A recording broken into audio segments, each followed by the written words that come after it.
અમે 5 વર્ષથી રજૂઆત કરવા છતાં અમારા બાળકો ડ્રગ્સના દારૂના રવાડા ચડી ગયા છે અને અમારા સમાજમાં કેટલી વિધવાઓ થઈ છે એના માટે કરી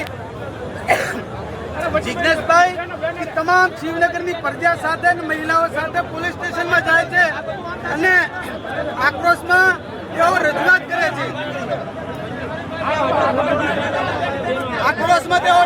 કરે છે જે જિજ્ઞેશભાઈ મેવાણીએ પોલીસ સ્ટેશનની અંદર વાત કરી શું ખોટી વાત કરી કે દારૂ બંધ કરો ડ્રગ્સ બંધ કરો ખોટી વાત કરી એના લઈને પોલીસ કર્મીઓ એના હક્કાઓના એના ઉપરના હક્કાઓના કહેવાથી જિજ્ઞેશ મેવાણી વિરુદ્ધ રેલી કઢાવી જિજ્ઞેશ મેવાણી હાય હાયના નારા લગાયા તો આપણે શું સહન કરી લેશું? થરાદના પોલીસ સ્ટેશનમાં જિજ્ઞેશભાઈએ કોઈ ક્રાઇમ કર્યો? જિજ્ઞેશભાઈ ડ્રગ્સના દારૂના બંધાણી છે? જિજ્ઞેશભાઈએ ડ્રગ્સનો દારૂ બંધ કરાવવા માટેનું કીધું હતું ને? કોઈ ખોટું તો નતું કહ્યું ને? એના વિરુદ્ધમાં આ પોલીસ વાળાઓ એના હક્કાઓના કહેવાથી જિજ્ઞેશ મેવાણી વિરુદ્ધ રેલીઓ કઢાવી સરઘસ કઢાવી આપણે સહન કરી લઈશું.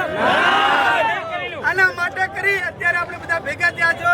આપણે બંધારણને માનનારા છીએ શાંતિસર આપણે અહીંથી રેલીનું પ્રસ્થાન કરશું, કલેક્ટર સુધી આવેદનપત્ર આપશું અને આ બંધારણ દિવસ છે એના લીધે બંધારણ દિવસના 26 નવેમ્બરના તમામ થરાદ જિલ્લાના વાસીઓને હાર્દિક શુભકામના.